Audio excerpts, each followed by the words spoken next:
Welcome to Work Life by Design. I'm your host, Mel Marsden. If the last few years have taught us anything, it's that change is inevitable and we no longer need to go to work to work. As a workplace dynamic strategist and the founder of Community, I draw back the curtains on my own business, the clients and projects that we deliver, along with tapping into the knowledge and insights from academics, business leaders and champions of change. I believe that our environments have the power to positively influence our behaviour and performance, inspiring our human potential. Hello and welcome back to another episode of Work Life by Design. Now, I'm a little bit excited to be sharing today's episode with you because this is a journey that I have been on for a little while now. And it's all about how I have been working towards working in my zone of genius. This has been a journey that has taken a little while because of a number of different factors. And I'm going to take you through that and I'm going to share those with you today. And it's a little bit twofold as well. So part of it is around the actual work that you do and the work that you want to do, but it's also around the lifestyle that you want to lead. And I'm going to break that down and I'm going to share that with you through these different points of discussion today. The reason I think that it's been a bit of a journey to now and what has been, part of that process and what stopped me from doing this sooner is that I had built a business that I had created to service the needs of my clients. And I had built a team that I needed around me to deliver on those services to my clients. And I wanted to make sure that I kept them employed, which means that I then had this sense of responsibility and almost like a sense of duty to make sure that I was doing the right thing by them, that I was keeping them employed, that I was then bringing in and generating more and more work. But also, I think if I'm completely honest, there's a part of that that is also very much around pride and almost a sense of ego and even maybe just a little bit of guilt. I had built this business up and I built it up to what people would think was a very successful business. I had created a business that employed a lot of people, was turning over quite a substantial amount of revenue. It was servicing a number of different clients. It was working with really large corporate clients. And, so I was ticking all these boxes of what I thought a successful business should look like. I was running this business in a way that I think was meeting those expectations of others. And, with so many businesses not making it to that point, not being able to build a business of that scale or that revenue and to maintain that level of financial profitability, I almost felt a little bit guilty that that became something that wasn't exactly what I wanted. And I think a lot of that came down to the fact that I had this definition of success, of what it was to run a successful business that wasn't necessarily my own definition. It was what I had come to believe others expected of someone who would run a successful business, is that you wanted to grow, that you wanted to scale, that you wanted to get bigger, you wanted to expand. I think this becomes with experience, to be honest, because I think it's very difficult for you to find your zone of genius without having had that lived experience of having experienced work that you don't enjoy doing, having been through situations that have felt uncomfortable, and not uncomfortable because of a growth factor, but uncomfortable because they're just really out of alignment with where you want to be heading. And so I think the reason it's taken me this long to get to something that I think is far more aligned with what my own definition of success is that I had to go through that process. I had to go through experiencing what worked, what didn't work, what I liked, what I didn't like, what that definition of success actually was. And perhaps 10 years ago, that definition of success was definitely something that I agreed with. That was my definition of success. But I think with time, our definitions of success changes. Our objectives of life and what we think is important changes. I have a very different personal situation right now to what I did 5-10 years ago. I have 2 young children. I've got a growing family. I've got different pressures on my time that are where I actually would rather be spending my time. So all of those things have contributed to me shifting what I believe to be my zone of genius and working in a way that I feel is far more aligned with who I want to be and where I want to be going. With the business that I had built within Community, I had created a business that worked end to end. And as an individual myself, I have that ability. I have the ability to work from one end of a project right through to the other end. There's so many different phases that we go through in delivering a project from the very outset of, even running the business. We've got the business development, the marketing, then you've got the client onboarding and the sales process. You've then got the strategy, design, documentation, tendering, project management, project closeout, change transformation. That's a very wide range of services that we offer. And I had built that business because I believed that that's what my clients need. And I still believe that. I still believe that my clients need all of those services to be able to successfully deliver a workplace transformation. But what I had done is I didn't particularly want to be doing all of those parts of that process, because whilst I can do it, and that is what, I've heard often referenced to as your zone of experience, is not always something that I enjoy doing. And I think the idea of getting into your zone of genius is that that's where you thrive. That's where you really get lit up, the things that make you feel alive. And it's also where you get into that state of flow. Flow is when you get into a zone and you are working and time passes without you realizing.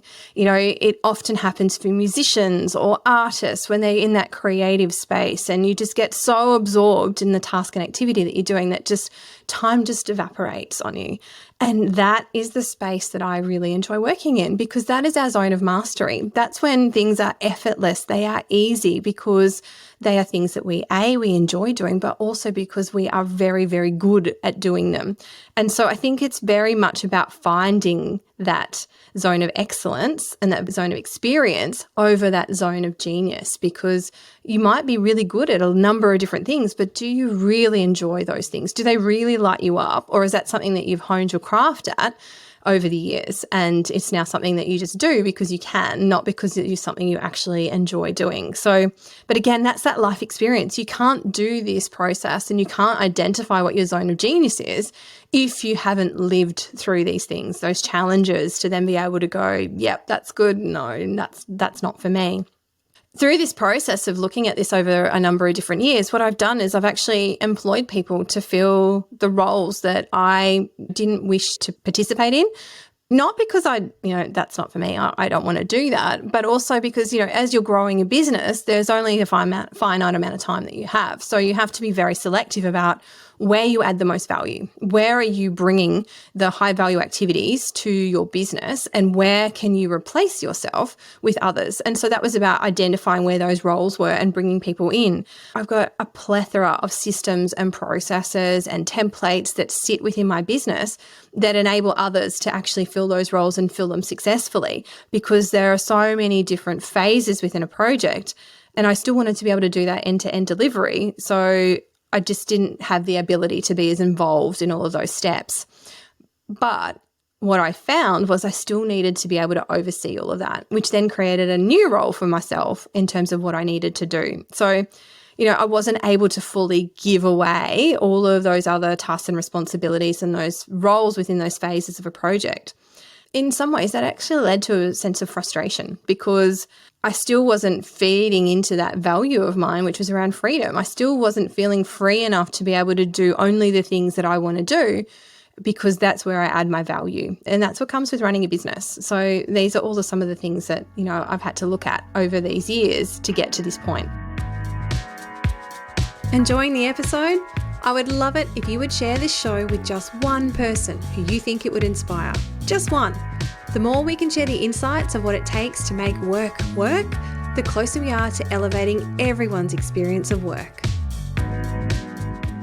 So to sit down and actually work out what your zone of genius is, I've done this in a variety of different ways over the years, but it's really about sitting down and mapping out the milestones and the touch points throughout a project for myself that I actually wanted to be a part of. Now, depending on what your career is and what your business is, actually understanding, what is the life cycle of a task or a project or a client within your business, and then working out where are the touch points that you actually enjoy doing. And so this is a process that you need to take some time to do, and it's about reflecting back. And it's also about thinking about, what are some of the other things that happen outside of your business that you enjoy doing? Because, I know for myself, I've got a lot of interests and aspirations outside of my business as well. I talked about it quite a bit before I like doing the business coaching. I like doing the one-on-one coaching. I enjoy running my Live a Life by Design program. I have these other aspects to my business career that I really enjoy doing. And it's about understanding how I can create space and time for that. I've got this podcast. I have just finished writing my book. Woohoo! So I was super excited about that now. And, I love doing research and I like seeing how the context and the concepts that I look at as a workplace strategist I can take from science and neuroscience and psychology and behavioral sciences and look at those other industries to see where some of those human elements can actually feed into the work that I do, and then communicating in that and sharing that much more broadly. So, I like speaking at conferences and I like talking to other people on their podcasts because that enables me to then share that knowledge far more broadly to help elevate our whole experience of work. And that's my inherent purpose, is to help us find our place at work where we feel at home, because that's what's going to make work feel great for everybody. And so I really need to get super clear on what my particular zone of genius is and how I can then leverage that to create the opportunities that I want for my business, and more broadly then for the partnerships that I'm part of, to ensure that my clients are still getting that end-to-end delivery that I think is absolutely necessary for that successful delivery of a project.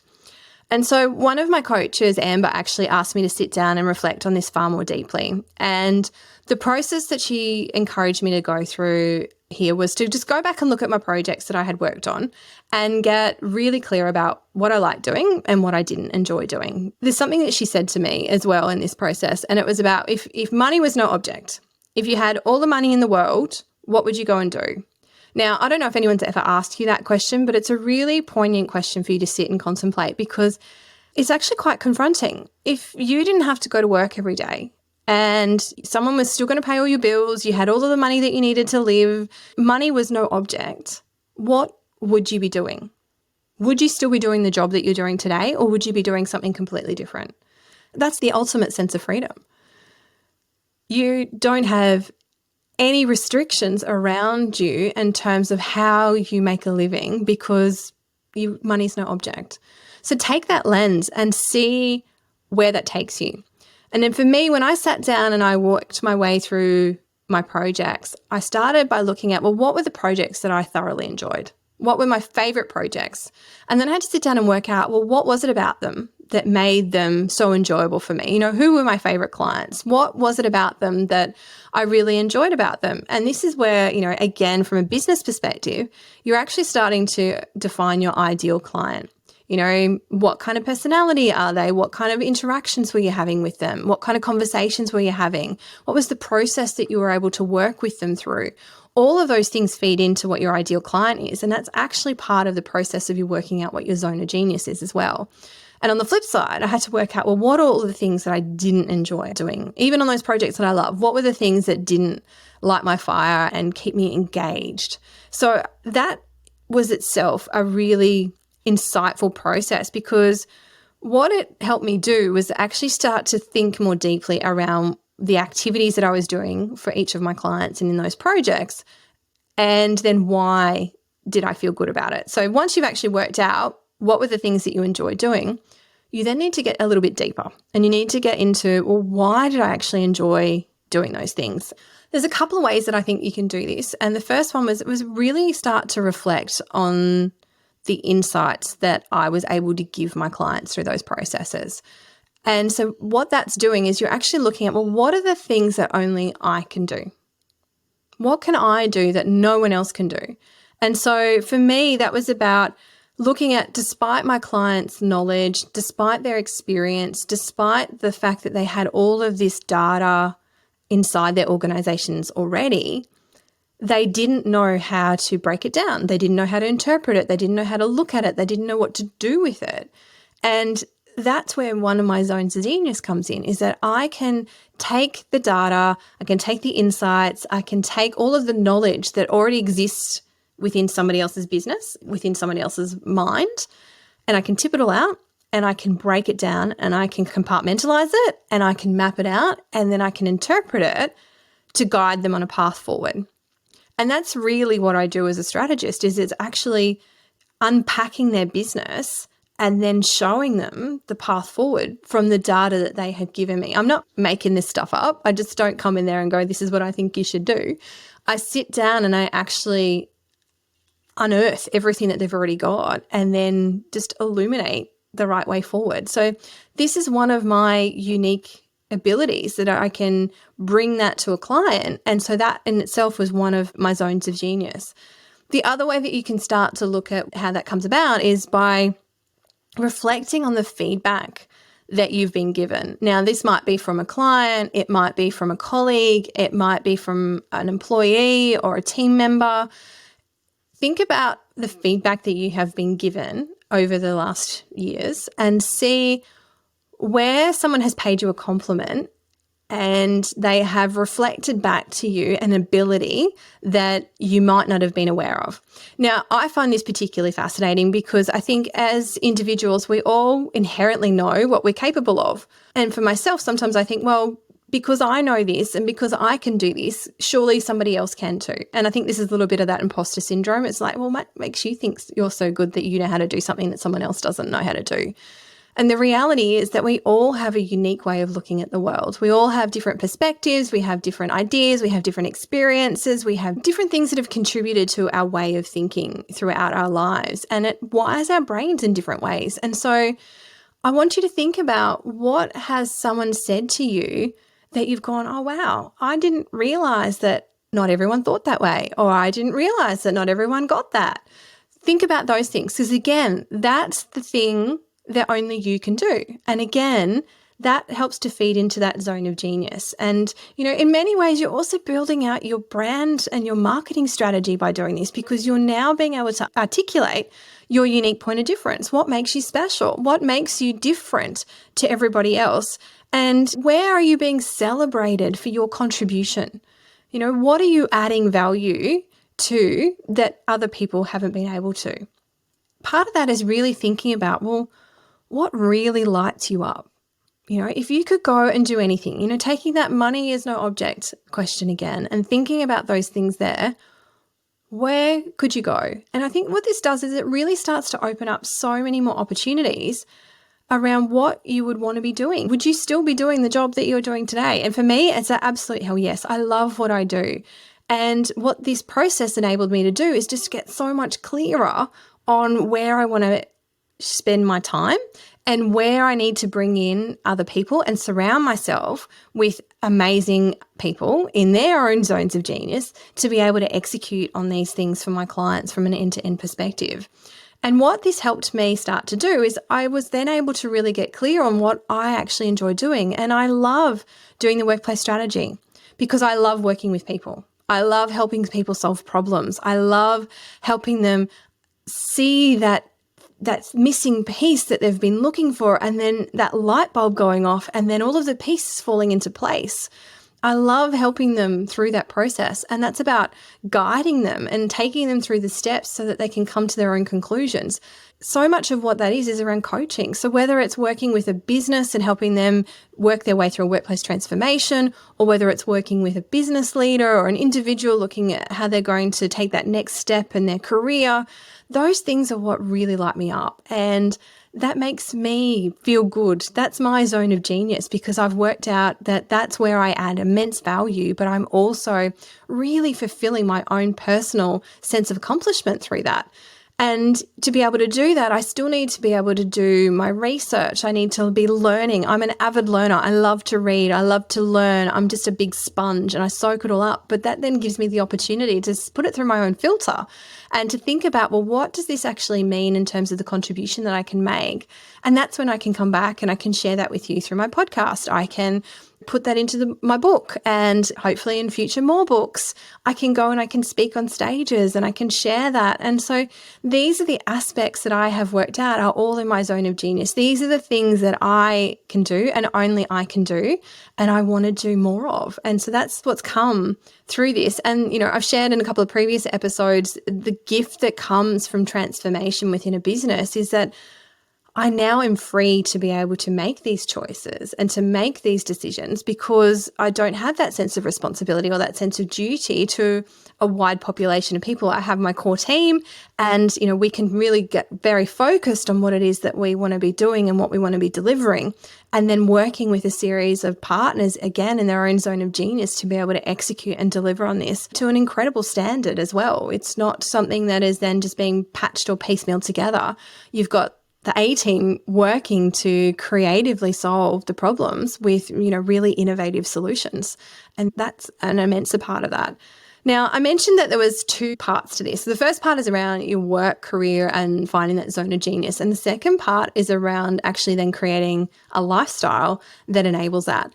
And the reason I think that the lifestyle part is so important is because without all of these other personal factors that sit around us outside of work, then we can't actually show up and be our best self at work. And I think this is really important because I was raised to work hard. Like, it was always the thing. You work hard and then one day you can retire and then you'll have this life that you want because you've worked hard and you've saved hard for it. And a few years ago, I had a bit of an epiphany because I had been constantly feeling burnt out and in search of, well, how can I have more balance in my life? I was after this illustrious balance. And when I started to break it down, what I realized was, and I saw this fantastic quote, and I think the lady's name is Anne Dillard who said it, and it's, how we spend our days is how we live our lives. And I don't know, I think this just hit me like a truck because what it made me start to think about was, why am I living for one day? Why aren't I living for today? And so it made me start to think about, well, what can I be doing each and every day to be living the life that I had been dreaming of living one day? Why am I not doing yoga every day? And why am I not, going away and spending more time at the beach? And why am I not having my chickens in the backyard? I had this idea that one day I was going to pack up, I was going to move to the hills, I was going to be fully self-sustainable, have a beautiful garden, have chickens and all sorts of things and paint my art studio. I had this idea of what one day looked like. And I'm like, well, why can't I actually have that now? What's stopping me? And the answer is nothing.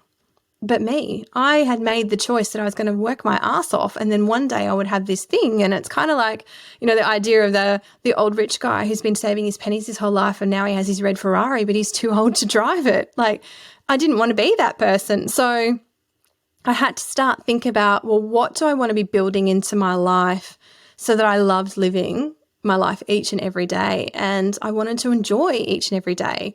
Now, this is something that I go through and I share quite comprehensively in the Live a Life by Design program. I talk you through the whole process and help you map out, what it is to be living a life by design. And this was kind of like the catalyst for it as well. So what that meant for me was actually being really clear and intentional about how I want my life to feel. The space that I wanted to create for me to be able to live my life in a way that I wanted to. I needed to be able to make the room for things that were really important to me.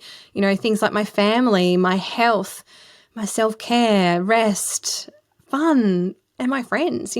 There's a multitude of aspects to you in your life outside of work. And I think we get very hung up on that. And, that's why I started the Work Life Lounge, because I really think that off the pandemic, myself included, we all got this bit of a shake-up that said, hey, are you really doing things the way that you want to be doing them? Is this really the life that you want?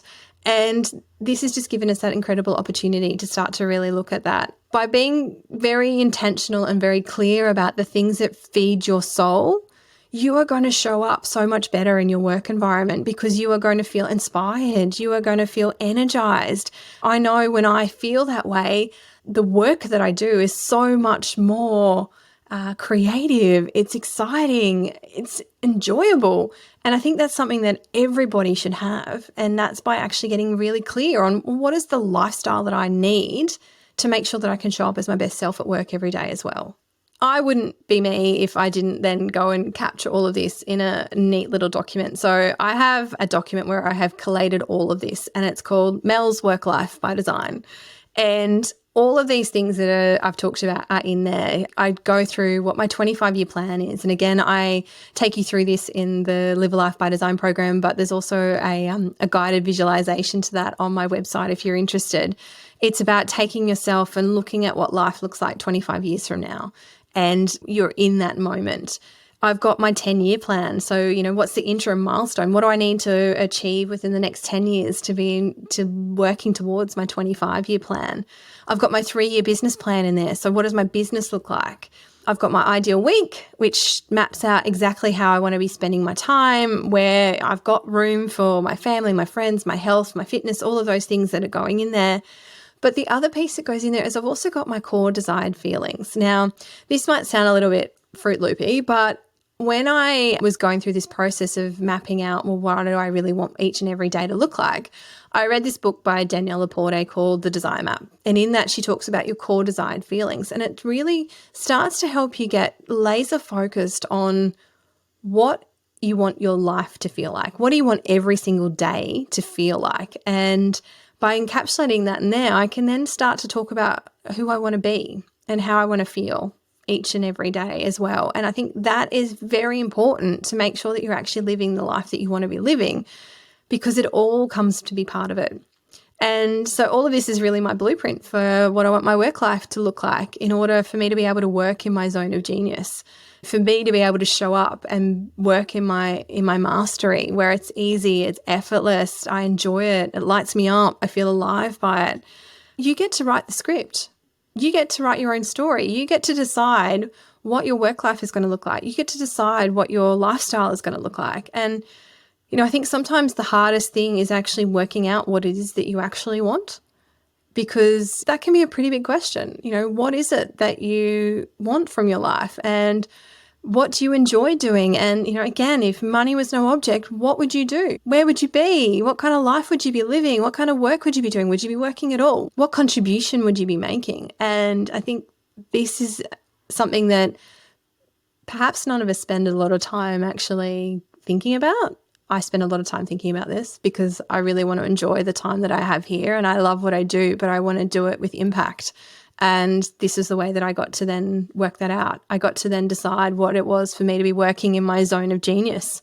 Where was I in flow? Where was it working in a way that was just easy? So yeah, I loved going through this process, and having the freedom and flexibility to do that at this point in my life has enabled me to really embrace that zone of genius and wrap my business around it in a way that fulfills me as an individual, but then I can ripple that out into the clients that I get to work with and the teams that I get to contribute to as a result of that.